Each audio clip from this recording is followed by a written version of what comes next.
반갑습니다. 예수는 빛교회입니다. 오늘은 포도원의 일꾼이라는 제목으로 2021년 마지막 주 말씀을 함께 나눕니다. 오늘 본문 말씀 마가복음 12장 1절에서 12절까지의 말씀입니다. 함께 본문 말씀 보겠습니다.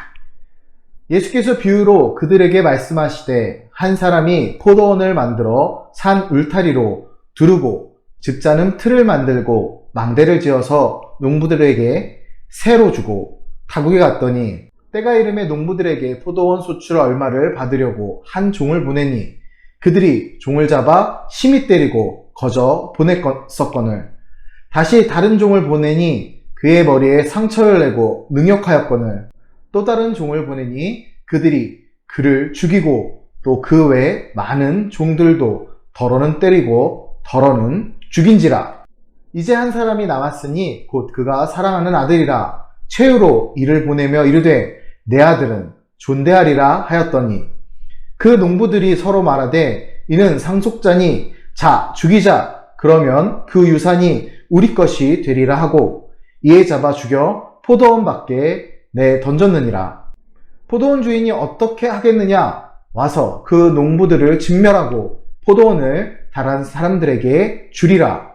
너희가 성경에 건축자들이 버린 돌이 모퉁이의 머릿돌이 되었나니 이것은 주로 말미암아 된 것이요 우리 눈에 놀랍도다 함을 읽어보지도 못하였느냐 하시니라. 그들이 예수의 이 비유가 자기들을 가리켜 말씀하심인 줄 알고 잡고자 하되 무리를 두려워하여 예수를 두고 가니라. 아멘. 벌써 1년이 훌쩍 지나 2021년 마지막 주를 맞이했습니다. 이제 이 이야기가 지겨워질 만큼 코로나라는 질병으로 인한 우리의 불편함, 또 어려움, 상처, 아픔들이 사회를 혼란케 하고 영적 흐름에 커다란 도전을 줍니다. 그러나 우리가 환난 중에 인내하여 인내가 연단이 소망을 이루는 줄 알고 믿고 나아갑니다. 우리 이제 지난주에 이어서 우리가 누구인가에 대한 도전을 하며 올 한 해를 마무리하고자 합니다. 어떤 일을 위해 고용된 사람이 자신의 역할과 정체성을 분명히 알지 못하면 문제가 됩니다. 우리는 고용된 사람으로서 자신의 정체성을 분명히 알아야 합니다. 지난주에 함께 나눈 세례 요한이 그렇게 자신의 정체성을 분명히 했기 때문에 그는 좋은 일꾼이 되었습니다. 그러나 반대로 자신의 역할과 정체성을 분명히 알지 못하면 그 사람은 좋은 일꾼이 될 수 없습니다. 유대 종교 지도자들은 하나님의 뜻과는 전혀 다르게 행동했습니다. 그들은 자신들의 역할과 정체성을 분명히 인식하지 못했지요. 이 시대에도 분명 그런 사람이 있습니다. 우리가 그런 사람들 중 하나가 되면 안 되겠지요. 오늘 본문을 통해 하나님이 기뻐하시는 좋은 일꾼이 되기 위해 기억해야 할 것이 무엇인지를 살펴보고 우리가 누구인지 분명히 알기 원합니다. 함께 본문으로 들어가 보겠습니다. 본문은 고난주간 셋째 날 화요일에 있었던 마가복음 11장 20절에서 14장 11절까지의 내용의 연속 부분입니다. 앞선 11장은 고난주간 화요일 성전에서 일어난 예수님과 유대의 지도자들의 간의 권위 논쟁으로 끝을 맺고 있습니다. 이어서 이 권위 논쟁에 대한 이야기를 오늘 본문에서 예수님은 무슨 권위로 이런 일을 행하느냐는 종교 지도자들의 물음에 포도원 농부 비유를 들려주십니다. 오늘 본문 마가복음에는 포도원 농부 비유만 나타났지만 마태복음에는 두 아들의 비유가 추가적으로 나옵니다. 이를 뒷받침하는 내용으로 원어를 볼 때 파라볼라이스라는 비유로 번역된 헬라어는 복수의 명사로 사용됨으로써 예수님이 한 가지 비유로만 유대 지도자들에게 마가복음에서 말씀하신 것이 아니라 마가복음에서도 다른 비유들이 있었다는 사실을 우리가 유추해 볼 수 있습니다. 오늘 본문의 비유는 앞서 설명드린 바와 같이 다른 비유들과 함께 이스라엘 민족을 구약의 선민으로 택하신 하나님께서 그들에게 무한한 은혜를 베푸시고 또 선지자들을 보내어 하나님의 은혜에 합당한 열매를 요구하셨음에도 불구하고 오히려 유대 민족들은 선지자들을 박해하고 죽이며 심지어 이제 하나님의 아들로 오신 예수님마저 죽이려고 계획합니다. 이 일에 대해 유대 종교 지도자들을 꾸짖고 동시에 하나님의 뜻을 외면한 채 자기들의 탐욕만 채우려는 그들을 향한 심판과 멸망의 예언인 것입니다. 그렇기에 오늘 비유는 포도원 농부 이야기를 통해 유대 종교 지도자들이 하나님 앞에서 어떤 존재이며 현재 그들이 어떤 영적 상황에 있는지를 암시하셨습니다. 본문을 더 자세히 보겠습니다. 먼저 1절을 보면 한 사람이 포도원을 만들어 농부들에게 맡겼습니다. 그런데 이 포도원을 만드는 포도원 주인의 모습을 보면 굉장히 섬세하고 이 농부들을 향한 배려가 엿보입니다. 포도원 주인은 울타리를 세우고 망대를 세움으로써 철저하게 이들을 지키고자 했습니다. 여기서 포도원은 이스라엘을 가리키고 이 농부들은 유대 종교 지도자들을 비유합니다. 이제 때가 되어 수확의 때가 됐을 때 포도원 주인은 농부들에게 소출을 받으려고 종들을 보냅니다. 당연히 소출의 때가 되면 주인에게 이익이 돌아와야 되죠. 근데 이 포도원 주인은 모든 소출을 자기가 취하려는 것이 아니라 일부를 가져오려고 합니다. 다른 말로 이 농부들에게도 소유를 그리고 수확의 기쁨을 나누어 주기 위함이죠. 하지만 농부들은 자신들의 분수를 알지 못한 채 주인에게 소출 바치기를 거부하고 심지어 주인의 종을 때리고 능욕해 돌려보냈습니다. 말도 안 되는 일이 일어난 것이죠. 그러나 주인은 인내심을 발휘해서 다른 종들을 보내어 다시 그들에게 소출을 받기 원했습니다. 하지만 농부들은 또 주인의 뜻을 무시하고 종들을 때리고 인해 죽이기까지 했습니다. 그야말로 막장으로 치닫는 상황이죠. 그러나 주인은 극도의 인내를 발휘하며 자신의 사랑하는 아들을 마지막으로 그들에게 보냈습니다. 아들을 보낸다면 그 농부들이 귀하게 여길 것이다. 다른 말로 아들을 보낸다는 것은 본인이 직접 가는 것과 같은 동일한 의미로 그 농부들이 받아들일 거라 생각했던 것입니다. 그러나 슬프게도 농부들은 계획적으로 주인의 아들을 잡아 죽이면 이 포도원이 자신들의 것이 된다는 지극히 비정상적인 착각을 합니다. 7절에서 그렇게 행한 농부들, 유대 종교 지도자들을 뜻함이지요. 이 유대 종교 지도자들은 하나님의 포도원을 맡았지만 하나님의 뜻대로 포도원을 운영하지도 소출을 바치지도 않았습니다. 그들은 하나님의 포도원을 자신들의 욕망대로 사유화했습니다. 우리 역시도 하나님의 포도원에 부름받은 일꾼입니다.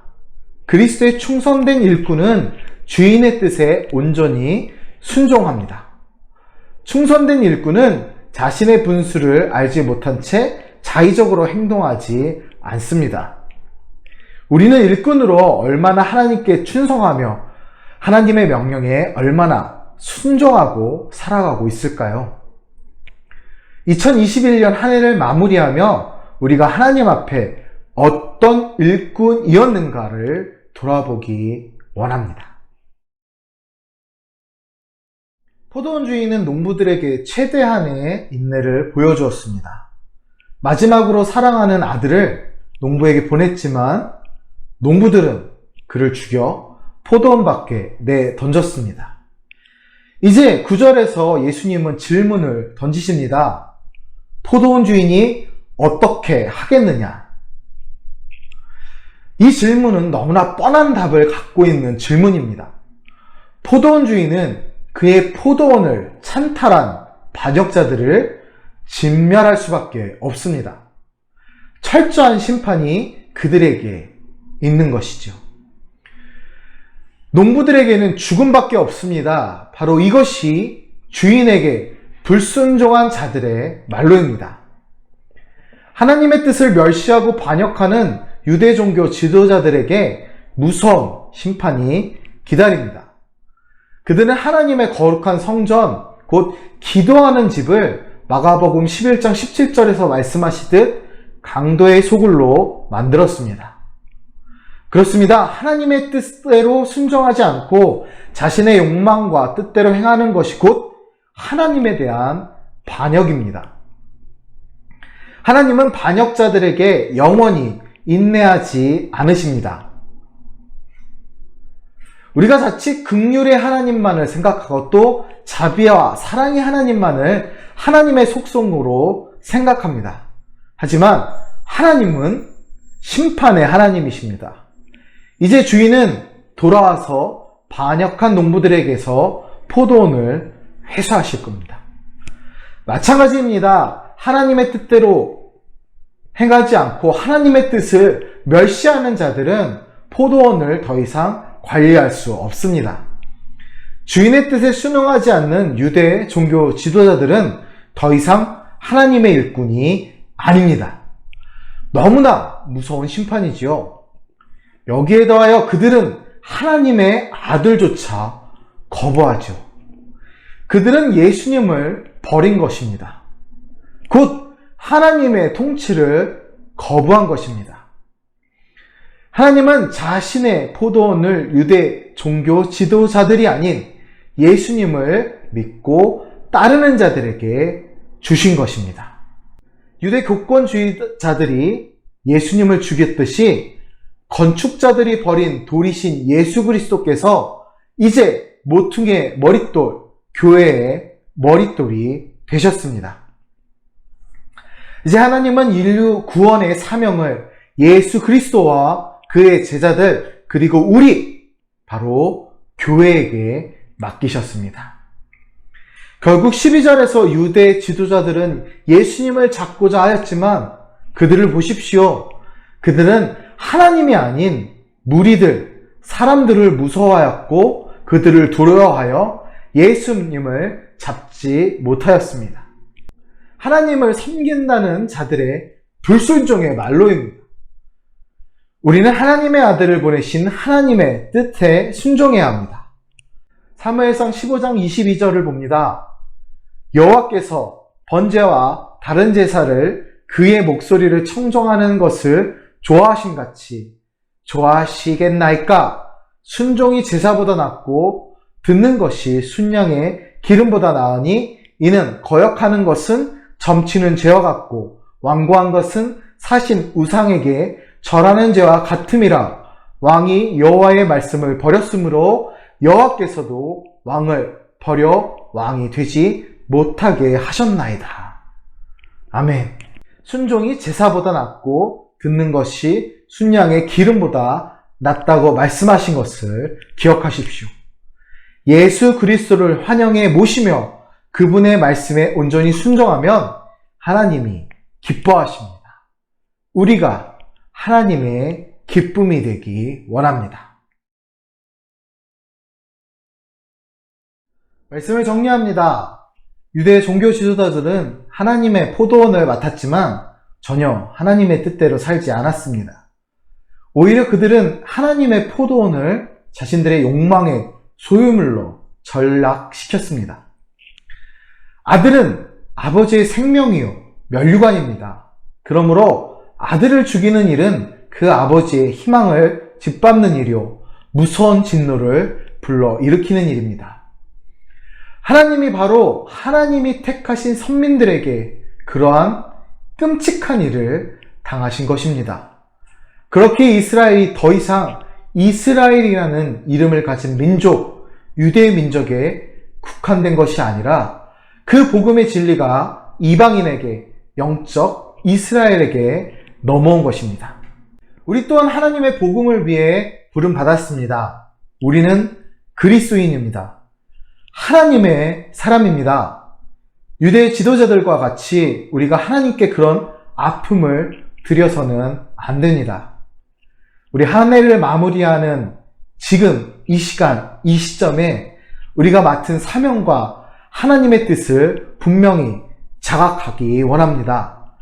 그리스도 예수, 우리의 창조주이시며 구원자이신 하나님을 거역하는 일은 절대 우리 안에서 일어나서는 안 됩니다. 온전히 하나님의 뜻에 순종하는 충성스러운 일꾼 되기 원합니다. 우리가 바로 그리스도인입니다.